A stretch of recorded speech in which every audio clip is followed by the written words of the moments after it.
Hi, this is Stephen McLean of the Finance Leader Podcast. This is bonus episode number 36. Season 10 of the Finance Leader Podcast will debut on April 12th with a full 10-episode season, ready to grow finance and accounting leaders. I believe that no matter your role, you can be a leader in your organization, so I share the tools for you to be one.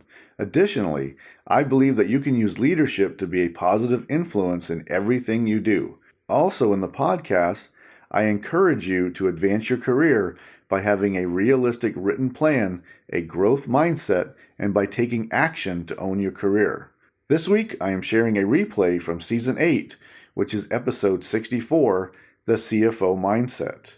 Many of you have achieving CFO as your long-term goal and even the next step, becoming CEO. This episode kicked off my CFO series from last fall. If you have not listened to those episodes, please go back and listen to Season 8. You won't be disappointed. If this podcast has helped you, please leave a review so we can spread the word, and also please share the podcast with any coworkers and friends who may be able to benefit. Thank you. Please enjoy this encore episode, Episode 64, the CFO Mindset. Thank you.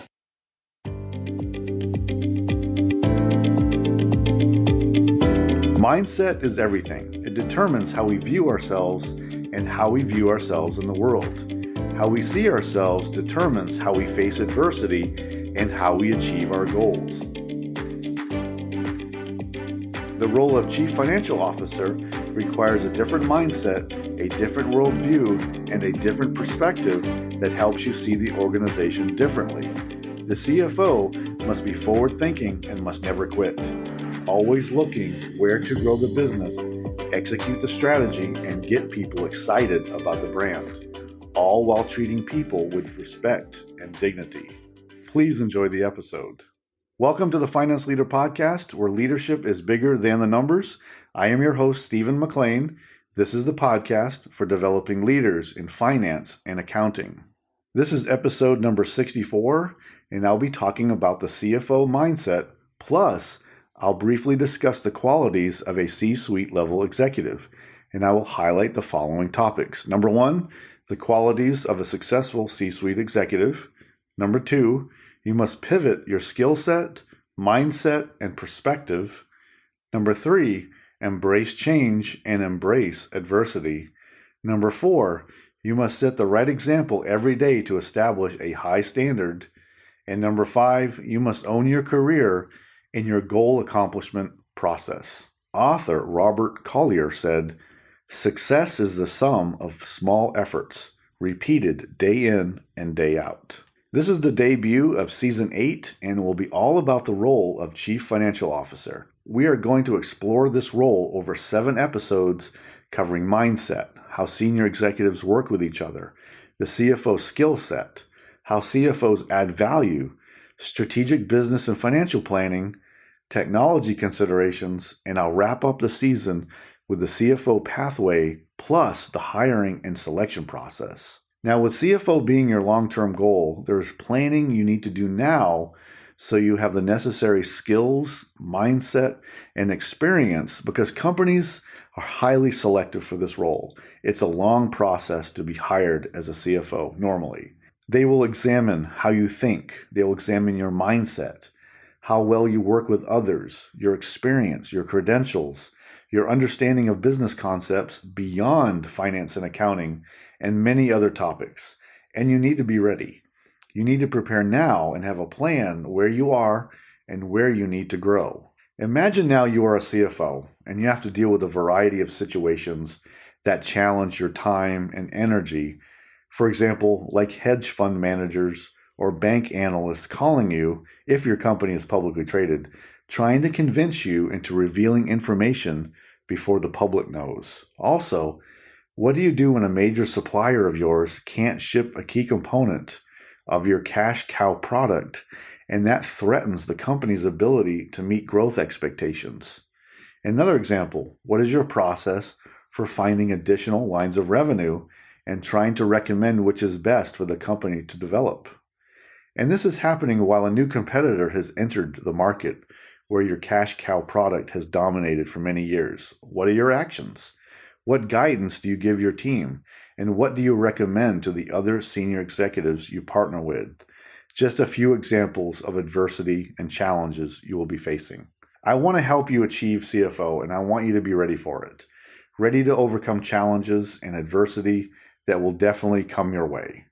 Ready to grow your team so they can perform at a high level to also help you be forward-thinking and can solve problems. We will continue to build our foundation throughout the season. I will be bringing in concepts a few times throughout all the episodes. It's important to get this right because this is where you are going, to CFO and even CEO. Now here's a quick intro to what a CFO is usually responsible for, just as a quick review. I know that you know what a CFO does, but just as a review, let's just go over a few things. The CFO is responsible for accurate financial reporting, compliance, and proper record keeping, helping to optimize operational decisions for better financial performance, analyzing risk in association with financial decisions, and safeguarding resources, and also holding leaders accountable for performance targets, along with many more other responsibilities. The CFO must be forward-looking, especially how the company will be positioned against competitors 3 to 5 years from now. The CFO typically leads a variety of teams that include the following. Number 1, treasury, and they cover the cash management and looking at cash flow every day. This area is critical if your cash flow is tight every month. Number 2, the accounting team, led by the controller, ensuring all transactions are correctly applied to the proper accounts following generally accepted accounting principles and all legal requirements, along with publishing monthly or quarterly financial statements.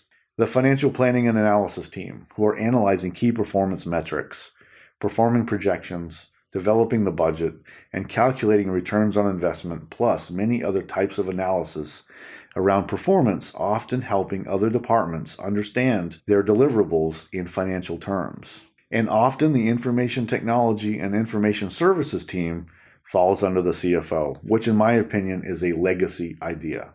This is really for another episode and we will discuss later, but every company in the 21st century must consider themselves to be a tech company no matter what industry they are in.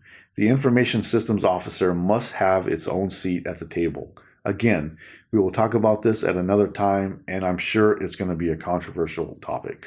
We will cover specifically in a future episode the skill set you will need to develop for CFO, but right now we need to realize that you still have much work to do on developing your potential for CFO, and what determines that is a different combination of technical and soft skills and how you deal with adversity, a crisis, and also change. Can you lead in a crisis? Can you lead in a changing environment like a changing economy, a change in your customers' needs and tastes, or a new competitor cuts into your market? The CFO must be future-looking more than ever. How can you add value and ensure the organization is on the right track? What combination of hard and soft skills will you need? It's different than what you are doing today as you manage a team. You must transition from your current skills, mindset, and perspective. You will need to change how you view your world and what skills you will need. What got you here won't be the deciding factor in your rise to CFO. The very skills that defined your promotion to team manager will not be what an executive hiring committee will be looking for when it is time to go to that level. The quicker you understand that concept, the more time you have to transition your perspective, your mindset, and also your skills. Now let's talk about a few key points about the CFO mindset and qualities of a C-suite executive. So we set the tone over the CFO series. Now, number 1, the qualities of a successful C-suite executive. The successful executive knows they are responsible and accountable for everything the organization does or fails to do. It begins and ends with you.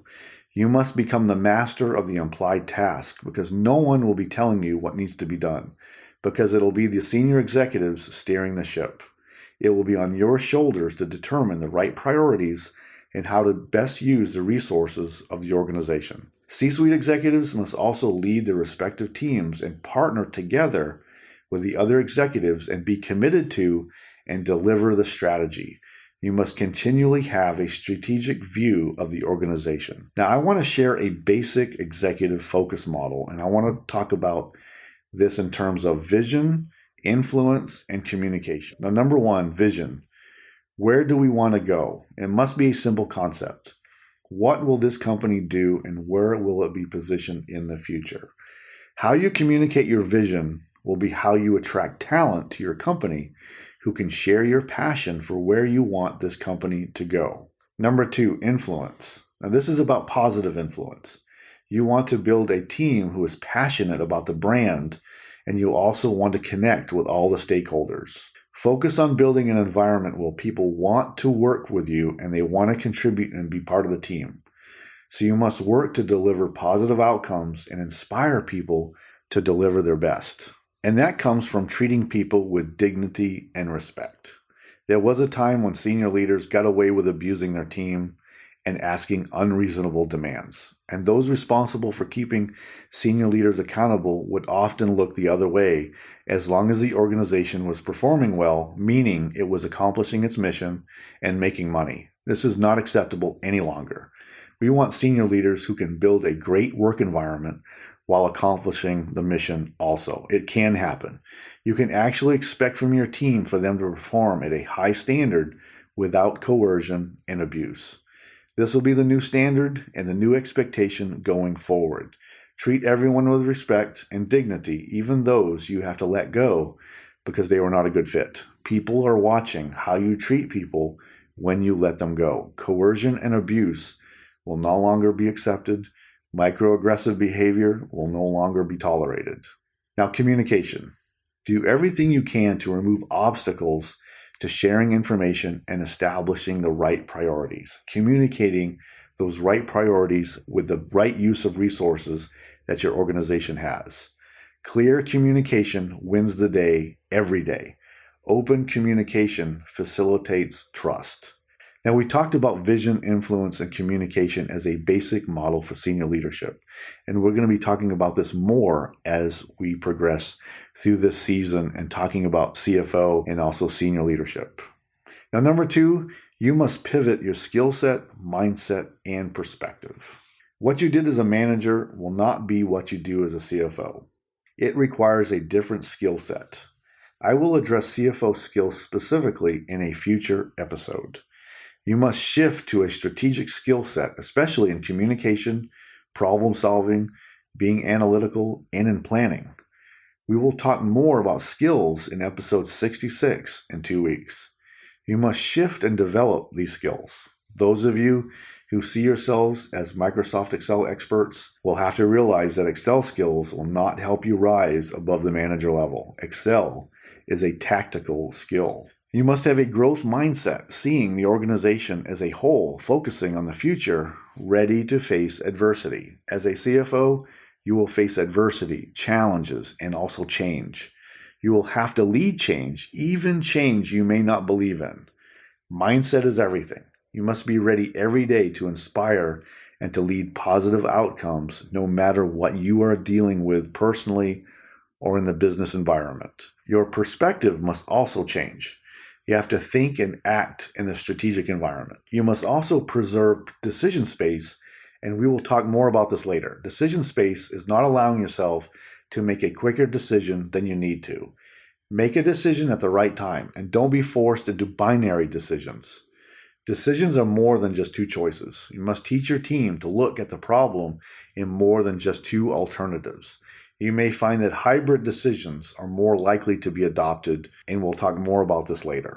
Number three, you must embrace change and embrace adversity. Anyone can be a leader when things are going well, but how often does that happen? Embrace that role of crisis and change leader. Be ready to solve complex problems at any time.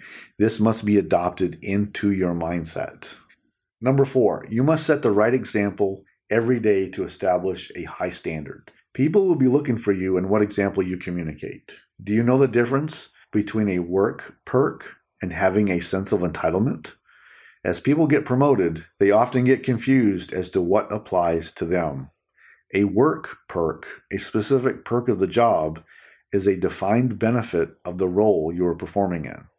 It might be a designated parking space, or a private dining area, or access to sporting event tickets, and those are fine. Those are part of the role that you earned when you got into that role, and that's okay. An entitlement mentality means you believe that policies that all employees must be in compliance with don't apply to you. Do you show up to work? Are you using illegal substances? Are you taking more than your defined benefits? Are you asking your assistant to perform personal tasks beyond the scope of their normal duties? Do you believe that policies don't apply to you? That's an entitlement mentality, and people will notice, and you will lose their respect. And finally, number 5, you must own your career and your goal accomplishment process. Your career pathway is what you do with it, what choices you make, and what amount of risk that you take. Do you have a growth or fixed mindset? Do you regularly update your goals, and are they written down? You will find that those who rose to the C-suite had written down goals and had a detailed plan that was updated often. They did their research on hiring trends and what does it take to get promoted. You must own your career and not wait on other people to give you something. Go get it. Get on opportunities that will propel you forward. Now, your personal character follows you everywhere. Setting the example and being a leader that people want to follow are key to being a successful executive. It's not just about getting your way. It's about being someone of strong character who treats people with dignity and respect. It is possible to command respect and get things done without being a monster. I don't know why it's so difficult for some people. It's often bias and narcissism and how one feels entitled. And it may be because they had a poor example to follow as they were working through the ranks. Now, for action today, I want to ask you a few questions. How do you view your actual progression from individual contributor to team manager to director and VP on to CFO? Do you realize that you must grow and pivot your mindset, your skill set, and your perspective at each level? How you manage your team today will not necessarily help you get hired as a CFO. You must demonstrate the ability to think strategically and to partner with the other senior executives to solve complex problems. Partnership is key. That's what they will be looking for. Can you work well with others to deliver the strategy? This is why I'm asking you to reflect on your personal growth philosophy. Those with a realistic growth mindset focused on pivoting at every level. What is your mindset? And how do you envision yourself making the transition from the tactical perspective to the strategic at each level on your way to CFO?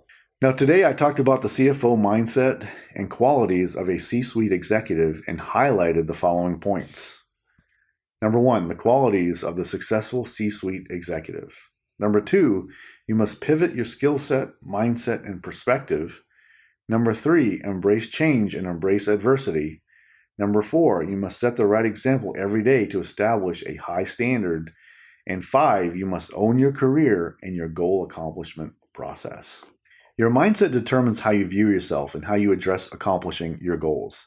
The CFO mindset requires you to see the world differently. You must see the organization as a whole instead of by its parts. You must focus on the future. You must perform your duties through a strategic lens, and you must be able to overcome challenges and adversity. You will face challenges for sure, but your mindset will determine how you react to it. And I will continually challenge you to treat your team members with dignity and respect. The era of using coercion, being selfish, and being entitled is over. Next week, I will be talking about the C-suite dynamic and how senior executives work together in a strategic environment. Please join my Facebook group called the Finance Leader Podcast Community. This is a place where we can help each other to grow and be prepared for the next step in our careers as finance and accounting professionals. So please join. The link is in the show notes with this episode on the app you are listening to.